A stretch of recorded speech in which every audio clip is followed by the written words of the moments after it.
Oi pessoal, tudo bom com vocês? Bem-vindos de volta ao canal, meu nome é Priscila Sanches e aqui nesse canal você vai encontrar muito conteúdo relacionado a intercâmbio, vida morando fora. Eu moro no Canadá desde 2015, já morei também nos Estados Unidos, fiz intercâmbio de au pair. Se você gosta desse tipo de conteúdo, eu convido a se inscrever aqui no canal que tem muita coisa legal pra você aí. Mas o vídeo de hoje é um tanto polêmico porque a gente tem visto bastante sobre a romantização do que é de fato ser um imigrante. E eu pensei muito em gravar esse vídeo porque sempre que a gente reclama de algo fora do Brasil, as pessoas falam, então volta, né? E eu acho que o buraco é bem mais embaixo, é bem mais complexo do que a gente imagina. Mas eu decidi gravar mesmo assim, porque eu acho que é muito importante tentar, de alguma forma, alinhar as expectativas que vocês criam sobre o que é de fato morar fora. Obviamente, cada pessoa tem uma trajetória diferente, mas as coisas que vão compartilhar aqui são coisas comuns que eu pude observar não só na minha vivência, mas na vivência de outros brasileiros também. Esse vídeo, obviamente, não é uma indireta pra ninguém. Eu acho que é comum as pessoas quererem mostrar a parte boa, né, da sua vida. Acho que isso não acontece só dentro do nicho intercâmbio, vida morando fora, mas em qualquer nicho a gente está acostumado a ver a parte boa, né, da vida das pessoas no Instagram. Eu sempre falo também da minha história de vida, eu sempre compartilho com vocês sobre como eu saí lá da favela, depois fui fazer intercâmbio nos Estados Unidos e hoje em dia eu tenho uma vida muito melhor, assim, eu acho que o meu futuro teve um rumo completamente diferente do que teria se eu tivesse ficado no Brasil, porém não foi uma coisa simples, não foi uma coisa fácil e é sobre isso que eu quero falar hoje. Para complementar o que eu quero falar hoje, eu também queria dizer pra vocês que eu acho que isso tem muito a ver com a síndrome do vira-lata, né? Eu não sei se vocês sabem o que é essa síndrome, mas eu vou deixar um vídeo aqui na descrição que a Camila Faria fez, lá do canal Camila e Bruna, que explica isso de uma forma muito profunda. Eu acho que fica muito claro a problematização e por que nós brasileiros temos essa tendência a dar preferência ao que é de fora, né? É muito comum a gente criticar o Brasil, falar que o Brasil é isso, que o Brasil é aquilo e vangloriar o que é de fora. E eu falo a gente, não que eu tenha esse costume, mas no geral, né? Brasileiros no geral, a gente tem muito essa tendência de colocar o Brasil lá embaixo, no cocô do cavalo do bandido e colocar os outros países acima da gente. E eu sou uma dessas pessoas que aprendeu a gostar do Brasil na marra. Eu também achava que a vida fora do país seria muito melhor, seria muito mais simples, muito mais fácil, mas, né, não foi tão simples assim. E apesar da minha história ser uma história de sucesso, acredito eu, né, tendo em consideração da onde eu saí pra onde eu fui, eu acho que eu só consegui realmente ter a paciência necessária pra chegar lá, justamente porque eu tinha os meus objetivos muito claros dentro da minha cabeça, mas nem todo mundo é assim. Muita gente vem pra cá pensando somente no luxo, né, no status do que é ter um iPhone, ter um computador de marca, ter um carro do ano e ter coisas, né, e possuir coisas não necessariamente tem a ver com qualidade de vida. E eu quero deixar bem claro que com esse vídeo eu não tô querendo destruir o sonho de vocês, a vontade de morar fora, é realmente pra alinhar as suas expectativas com a realidade sobre o que de fato é ser imigrante em outro país, né? E hoje eu vou falar então de uma forma resumida, né, o que aconteceu na minha vida, a minha história. Mas se você quiser assistir essa história do começo ao fim, eu vou deixar um vídeo aqui pra vocês que eu já contei essa história aqui. E é isso, vamos ao que interessa. A história de como eu vim parar aqui no Canadá e como tudo aconteceu é bem mais complexa do que parece, né? A gente sempre conta de uma forma bem resumida, mas foram muitos obstáculos pra eu chegar aqui hoje. Eu vou começar então contando um pouco do primeiro obstáculo que eu tive, né, que foi realmente o visto, porque eu cheguei aqui como turista, não tinha intenção nenhuma de ficar no Canadá. As coisas foram acontecendo na minha vida e eu acho que por isso também que foi tão difícil para eu conseguir a estabilidade que eu tenho hoje. Eu cheguei aqui sem saber muito o que ia acontecer comigo, com muito medo, né, com muitas preocupações. Eu tinha a intenção de ficar somente 6 meses, no máximo, na verdade, porque eu já tinha passagem comprada para ir pro Brasil, para voltar, mas eu acabei conhecendo meu namorado na segunda semana que eu tava aqui no Canadá e a gente se envolveu e as coisas foram acontecendo. O caminho que eu tive que fazer do visto de turismo até chegar na residência foi um caminho muito humilhante, muito doloroso, muito difícil. Eu que nunca na minha vida tinha feito nada de errado, sabe? Eu sempre fui uma pessoa que eu tento ser o mais certinha possível, nunca tinha feito nada fora da lei. Me vi numa situação onde eu não poderia estudar, eu não podia trabalhar, eu não podia sair do Canadá porque corria o risco de eu não conseguir voltar. Foi muito difícil pra mim, uma pessoa que tinha tanto isso na cabeça de fazer as coisas certas, de traçar um caminho que levaria a uma vitória muito boa, uma experiência de vida muito boa, me ver naquela situação onde eu estava apaixonada por um cara, mas ao mesmo tempo eu estava no visto de turismo, e se eu quisesse ficar com ele, quisesse ficar por mais tempo, eu teria que ser muito paciente até eu conseguir realmente o visto de estudante na época, ou conseguir a residência permanente. Então ter que tomar essa decisão foi uma das coisas mais difíceis que eu já tive que fazer na vida. E eu não falava sobre isso porque eu tinha muito medo. Eu tinha medo, sabe, como se eu estivesse cometendo algum crime, como se eu tivesse feito alguma coisa errada. Uma coisa é fato, nenhum imigrante tá ilegal ou tá sem visto, tá sem status por opção, né? A gente está sempre procurando se legalizar, tentando melhorar a situação, mas nem sempre é assim, nem sempre é tão simples, nem sempre é tão fácil. Eu acho que eu ainda dei sorte porque o Canadá, no geral, é um país que recebe muitos imigrantes. Eu acho que eles são bem mais abertos e bem mais tranquilos em relação a isso, se comparado, por exemplo, aos Estados Unidos. Mas ainda assim, eu tinha aquela sensação horrível, sabe, de não ter noção de quando eu ia poder ver a minha família. Eu já fico emocionada aqui, porque foi muito difícil mesmo. De quando eu ia poder ver a minha família, de quando eu ia poder estudar, porque eu tinha esse sonho de fazer a faculdade, de quando eu ia poder ter um emprego normal, de quando eu ia poder ter uma vida normal. Aqui no Canadá, as pessoas que estão num relacionamento por mais de um ano morando na mesma casa, elas têm a possibilidade de fazer o Common Law Sponsorship, que foi o processo que eu usei para me tornar residente permanente. Porém, esse processo é bastante longo e eu ainda dei sorte, porque na época que eu apliquei para esse processo, caiu pela metade o tempo de espera. Até então eram 24 meses, caiu para 12 meses. E ainda assim eu tive que esperar, se eu não me engano, foram 14 meses no total o meu processo. Eu vivia com esse medo de dar errado, de eu não conseguir essa residência permanente, porque se tivesse dado errado, eu teria perdido todo aquele tempo, toda aquela espera. Pensando assim nos planos que eu tinha para minha vida e me vendo naquela situação, sabe, presa no país, sem poder fazer nada, foi realmente humilhante, foi realmente muito difícil, mas eu tinha que viver, eu tinha esse foco, eu sabia o que eu queria. Durante o tempo que eu estou esperando para ter a resposta, eu ainda estou tecnicamente legal, você está com implied status, que quer dizer que você não tá fazendo nada de errado, mas também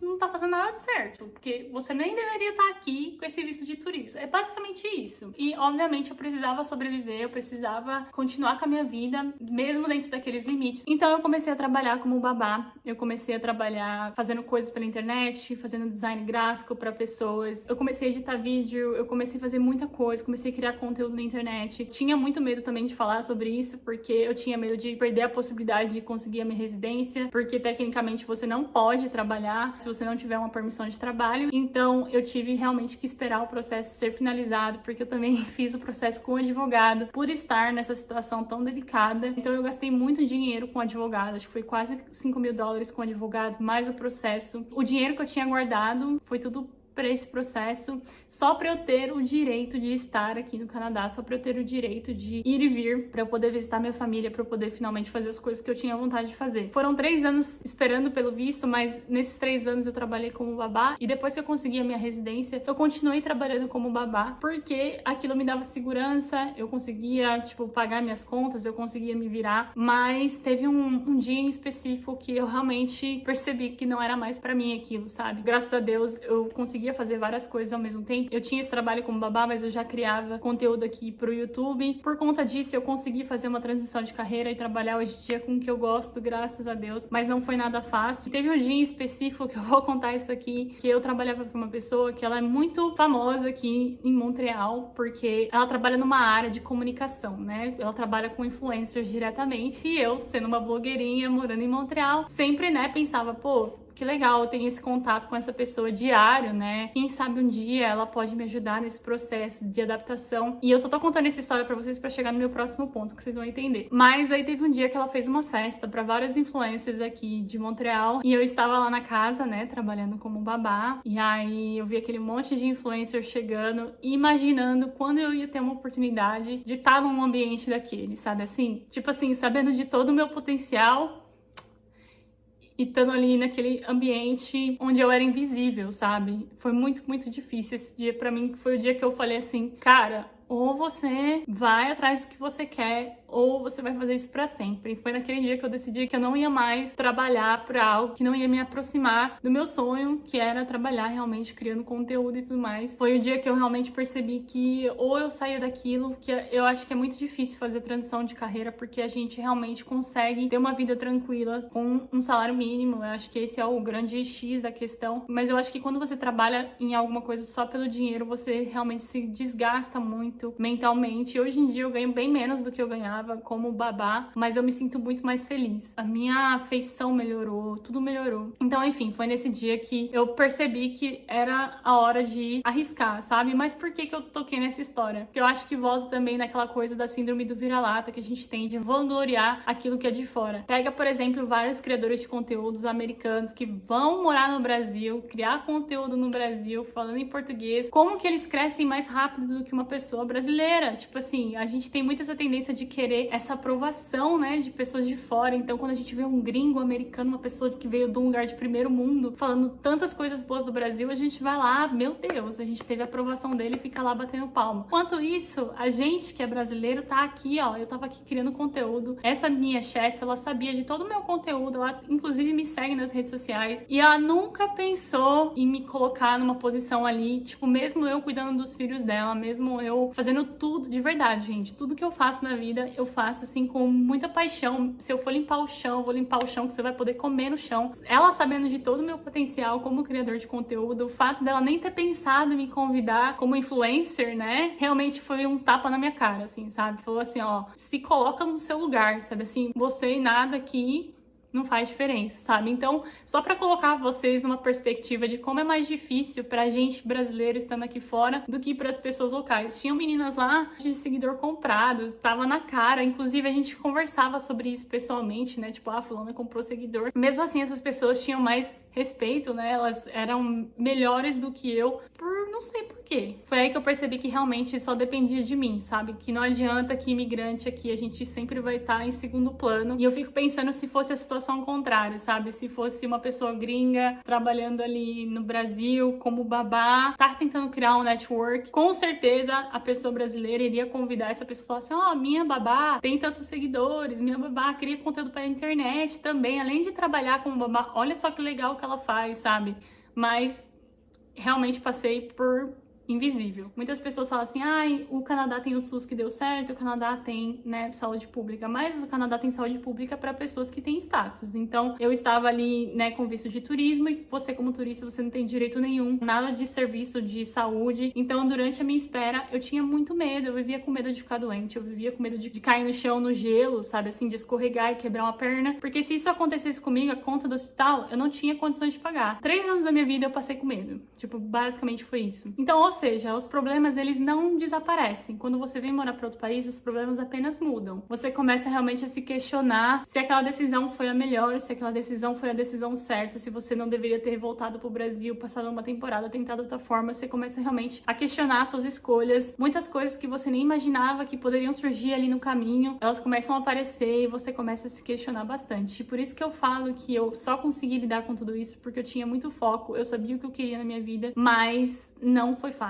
Porque a gente tem essa expectativa tão acima do que da realidade, sabe? A gente coloca tanto essas coisas num pedestal, a vida de uma pessoa morando fora, tudo baseado no poder aquisitivo daquela pessoa, pelo fato dela ter um iPhone, pelo fato dela ter isso, ter aquilo, e a gente esquece de todas as outras coisas que pode estar acontecendo na vida dela. Então, basicamente, qualidade de vida não é só o que você pode comprar ou deixar de comprar, e sim como você se sente no seu dia a dia, se você se sente seguro, se você se sente feliz, se você tá mais sorrindo do que chorando, sabe? São coisas realmente que a gente não pensa antes de decidir que quer morar fora, são coisas que pouquíssimas pessoas falam. Outra coisa também que é muito difícil e desgastante é falar outro idioma. Você vai ter que falar outro idioma 24 horas por dia. Você, nas primeiras semanas, chega com muita dor de cabeça. Tipo assim, coisas bobas, sabe? Por exemplo, eu vi um meme aí na internet e eu quero compartilhar com meu namorado, e o fato dele não ser brasileiro, ele simplesmente não entende, não tem graça. Então, assim, são coisas simples, sabe? Coisas bobas que passa muito despercebido no dia a dia quando a gente tá no Brasil. A gente começa a sentir muita falta aqui. No meu caso, eu já vim pro Canadá fluente em inglês porque eu tive essa experiência nos Estados Unidos, e ainda assim, no cotidiano, tinha muitas coisas que eu não conseguia entender. Quando você muda de país, muda também o sotaque. Aqui no Quebec, onde eu moro, o francês é o idioma principal, então as pessoas têm bastante sotaque, outras pessoas simplesmente não falam inglês, outras pessoas te tratam mal quando você aborda elas em inglês. Então, assim, não é fácil mesmo. Fora isso, a gente precisa trabalhar muito o nosso psicológico, e eu acho que que aí entra o motivo pelo qual a gente faz muitas amizades com brasileiros aqui. Eu acho que é uma forma de acolhimento, né? Você acaba transformando esses amigos em família. A gente entende, né, as dores um do outro, a gente tá passando por tudo aquilo juntos. Então, se preparar para um processo de imigração não é só preparar o seu financeiro, tirar um visto. Você realmente precisa se preparar psicologicamente para todas as coisas que você vai enfrentar, porque não vai ser fácil. E outra coisa também que eu quero falar para vocês é a xenofobia entre os próprios brasileiros, né? Eu acho que quem mora fora já percebeu que existem dois tipos de brasileiro. Uns que são gente boa pra caralho e uns que são asqueroso pra caralho. Uma coisa que acontece muito aqui. Os brasileiros são gente boa, e eu me incluo nessa porque eu tô sempre tentando fazer contato com pessoas daqui. A gente tenta ajudar a pessoa que chega, mesmo que seja financeiramente, ou sei lá, dando uma carona pra pegar a pessoa no aeroporto se ela não tem ninguém aqui, se ela tá chegando sozinha. Ou também ajudar os brasileiros que estão criando um negócio aqui. Por exemplo, sempre que eu vou comprar alguma coisa pra dar de presente, eu procuro primeiro nos grupos de brasileiros. Quero mandar apertar uma roupa, eu vou e jogo lá no grupo de brasileiros. Se eu quero pintar a minha casa, eu vou e jogo lá no grupo de brasileiros. Eu tô sempre tentando dar esse incentivo pra minha comunidade. Só que também tem aquele brasileiro filho da mãe que ele tá sempre preparado pra empurrar, porque ele acha que existe uma competitividade entre os brasileiros aqui, que se você chegou aqui como turista, você vale menos, se você tá ilegal, você vale menos. Só pra dar um pouco de contexto, quando começou a pandemia, os brasileiros, gente boa, começaram a postar lá no grupo de brasileiros em Montreal se alguém precisava de ajuda, né? Falou bastante sobre como o fato da pessoa estar aqui ilegal, ela não tem acesso à saúde pública, se alguém precisasse de alguma coisa, que essa pessoa poderia ajudar. E esse foi o tipo de comentário que estavam mandando nessa postagem. Sim, gente, é inacreditável. Pausa o vídeo e lê o que tá escrito. É simplesmente aquele tipo de brasileiro que se acha melhor que o outro porque se chegou numa condição financeira melhor. São pessoas extremamente nojentas, sem empatia nenhuma pela situação do próximo, e isso acontece muito aqui. Muito brasileiro tentando puxar o tapete de outros brasileiros, e eu nunca vou entender. Porque tem tanto brasileiro aqui, se a gente se unisse, se a gente, né, tivesse essa compaixão um com o outro, a gente com certeza estaria numa situação melhor, mas não. Infelizmente, isso acontece mais do que você imagina. Mesmo depois de tudo que eu conquistei, mesmo depois de estar hoje, por exemplo, fazendo uma faculdade aqui na área que eu sempre sonhei em fazer,